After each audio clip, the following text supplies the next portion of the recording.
up today, President Park Geun-hye defends the decision to deploy a U.S. missile defense system to South Korea. She says THAAD is necessary to counter growing military threats from North Korea.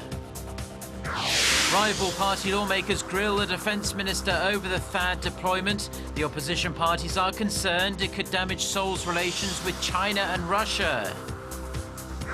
First, Theresa May will be Britain's next Prime Minister after her sole rival for the job suddenly withdraws from the race.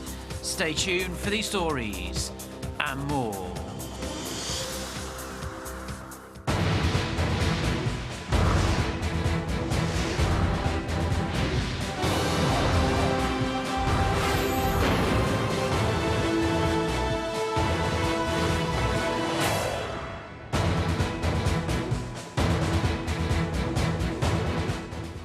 Hello to our viewers around the world. It's 6 a.m. on Tuesday, July 12th here in Seoul. Thank you for joining us. I'm Mark Broom. Our top story this morning, President Park Geun-hye has laid out why South Korea needs to station a powerful U.S. missile defense system on South Korean soil. Her comments come as controversy grows over the decision late last week that a terminal high-altitude area defense, or THAAD battery, will be deployed here. Song Ji-son starts us off. President Park Geun-hye said the decision to deploy THAAD was made because the advances in North Korea's nuclear and missiles program pose a direct threat to South Korea's survival and its future. Chairing a monthly meeting of her senior secretaries, President Park said the South Korean people are the main victims of Pyongyang's nuclear and missile programs, and leaving those threats as are now is the same as putting the people's lives at risk. 저는 대통령으로서 우리 국민과 국가를 지켜야 할 의무가 있고 북한의 위협으로부터 국민의 생명을 지키기 위해 필요한 모든 조치를 강구할 것입니다. She reiterated that the high-altitude missile defense system is only for the nation's self-defense and that the international community should know that Seoul does not pose a threat to any other country. 사드는 북한 이외의 어떤 제3국을 겨냥하거나 제3국의 안보 이익을 침해하지 않고 또 할 이유도 없습니다. She added that the THAAD location will be selected in consideration for area residents' safety and health. The president will seek joint efforts to counter North Korea's nuclear issues at the ASEM summit in Mongolia later this week, when she will also try to promote South Korea as a leading open trade nation at a time of growing trade protectionism following Britain's decision to leave the European Union. Song Ji-son, Arirang News. North Korea has slammed the South Korea-U.S. decision to deploy THAAD to the Korean peninsula. Pyongyang on Monday threatened a military response. Seoul fired back with a warning of its own. GeunHye has the latest. North Korea says it will take physical action against South Korea and the U.S., a warning against the allies' decision to deploy the THAAD system in South Korea. According to the North state-run Korean Central News Agency Monday, the North's military is ready to strike Seoul and Washington the moment the two confirm the location of THAAD, threatening to turn them into a, quote, sea of fire. Seoul's defense ministry didn't hesitate to respond. The ministry spokesperson said Monday, before criticizing the THAAD deployment, North Korea should clearly recognize who is the one threatening peace and security on the Korean peninsula. He added North Korea should be the first to apologize for all of its provocative actions, and he warned of the potential consequences should the actions continue. If North Korea continues its groundless claims and rash actions in defiance of our warnings, it will have to face our military's stringent retaliation.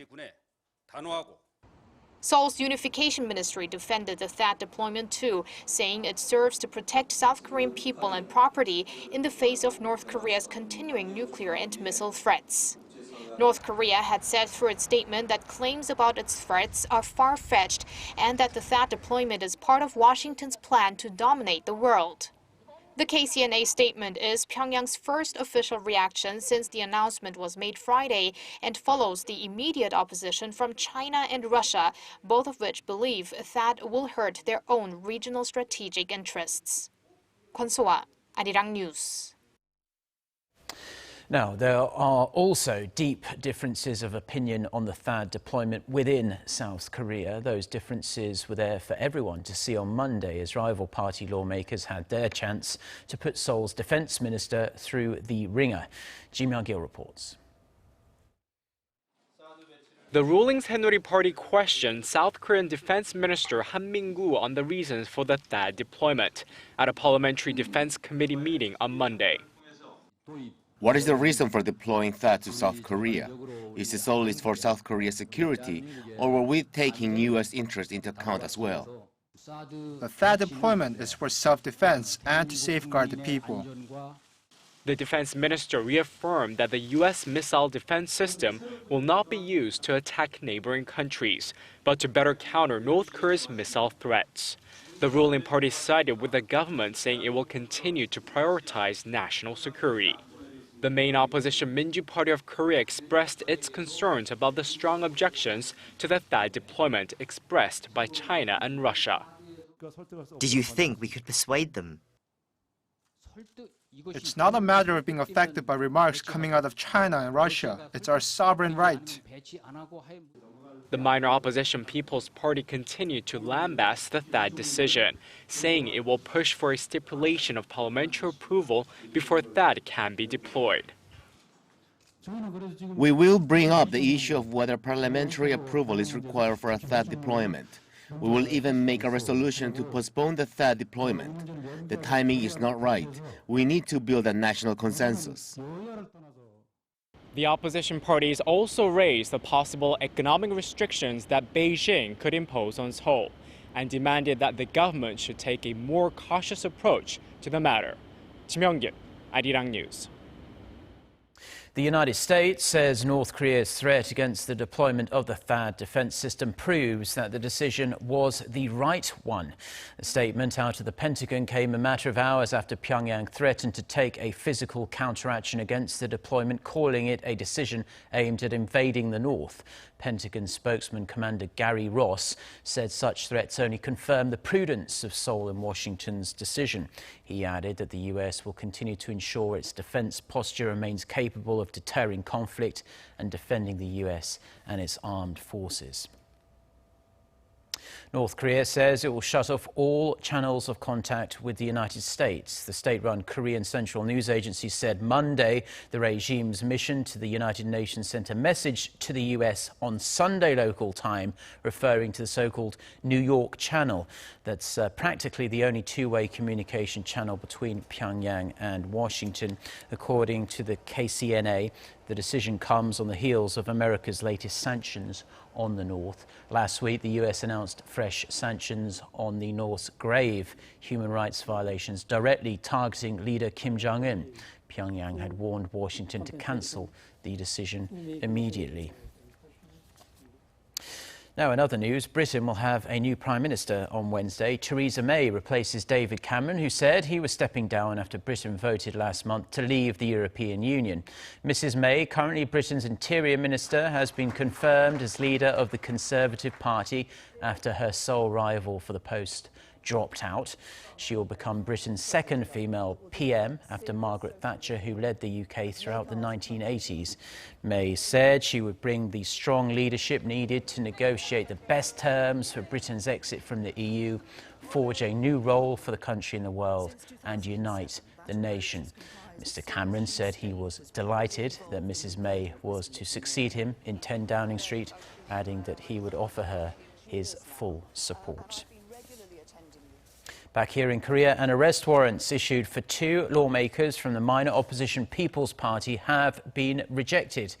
The chief prosecuting attorney said Kim Soo-min and Park Som-suk both have fixed residences and are unlikely to flee. The 2 have been accused of receiving tens of thousands of dollars in illegal rebates from PR agencies in the run-up to April's general election. Prosecutors suspect Kim, who was in charge of the party's public relations during the election, pocketed around $90,000 by forging contracts Park is suspected of cooperating with her deputy in requesting some $180,000 in rebates from advertising firms. Kim and Park deny the allegations and have pledged to clear their names over the course of the investigation. Local health authorities have issued a nationwide Japanese encephalitis alert. Officials are urging the public to take preventative measures to avoid being bitten by mosquitoes. There's also a vaccination available for children between the ages of 1 to 12 years old. GeunHye reports. An alert against the spread of Japanese encephalitis has been issued by the Korean Centers for Disease Control and Prevention on Monday.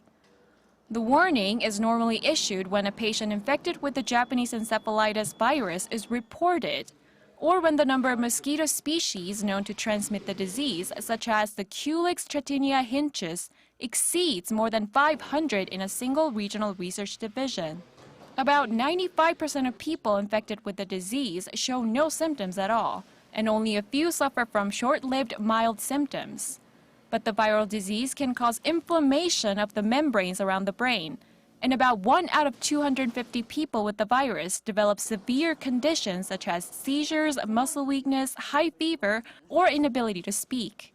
Though not all Culex Tristinia hinchus mosquitoes carry the encephalitis virus, health officials stress the importance of vaccination and advise the public to follow measures to minimize exposure to possible mosquito bites overall. We will keep an eye on the number of mosquitoes as well as any reports of patients with the disease. Meanwhile, we suggest parents of children between 12 months old to 12 years old to have them vaccinated.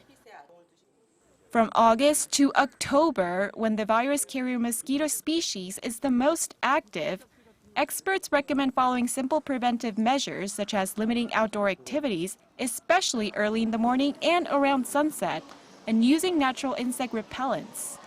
Also, installing mosquito nets on windows at home and taking a shower after sweating will help to keep pesky mosquitoes at bay. GeunHye, Arirang News. Now, Korea's Buyeo County has 4 of its Baekje dynasty treasures included on a prestigious Unesco list. This year, they are busier than ever promoting the sites to share the history with local residents and tourists. For a closer look at the area's ancient treasures, GeunHye reports. Fortresses, temples, ponds, and stone towers from Baekje, one of Korea's 3 ancient kingdoms with Goguryeo and Shilla, adorn the midwestern county of Buyeo, which is celebrating its first year on the UNESCO World Cultural and Natural Heritage List. At a ceremony on Friday marking the occasion, the governor of Buyeo vowed that the county would safeguard the sites from both natural disasters and human activity. Being part of UNESCO's heritage list is only the beginning. What's really important is to treasure the sites to the best of our ability. The 4 sites on the UNESCO list include the Gwanbongli relics and Busosansong Fortress, a mud structure that the Kingdom of Baekje built on top of Busosan Mountain around 538 AD.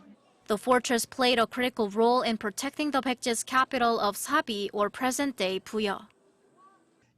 Leftover traces of Baekje's irrigation system and warehouse and coins and roof tiles found here prove that Baekje's royal palace was located in this area. A little farther south is Gungnamji Pond, the oldest man-made pond in Korea, created in 634 AD. Baekje officials dug out the land just south of the royal palace, planted willow trees, and placed an island in the center. Though not part of the UNESCO list, it is well known among Koreans as a haven for over 10 million lotus flowers. At this time of the year, pink and purple lotus flowers and giant lotus leaves float on the water as curious visitors walk by. The landscape provides a welcome respite for the many visitors who come to appreciate the beauty of the area and fragrant blossoms. Back in the city, there is another treasure to explore, the Jeongnim-saji temple site, home to a 5-story stone tower that is one of the only 2 left from 7th century Baekje. Baekje's main temple was established here by the king to unite the people after he moved the capital to Buyeo. The stone tower records Baekje's collapse and was written by a general from the neighboring kingdom that invaded Baekje. The treasures scattered around Buyeo are tied to each other through Baekje's legacy, and each site offers its own kind of beauty. In seeking them out, visitors to Buyeo can get a bit of history, culture, and nature all in one place. 오정희, Arirang News, Buyeo.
Well, that's all we have for now on this Tuesday morning here in Seoul. I'm Mark Broom. Thank you, as always, for tuning in. We'll be back throughout the day with more newscasts. Our next scheduled bulletin coming up at 10 a.m. Korea time. So until then, goodbye.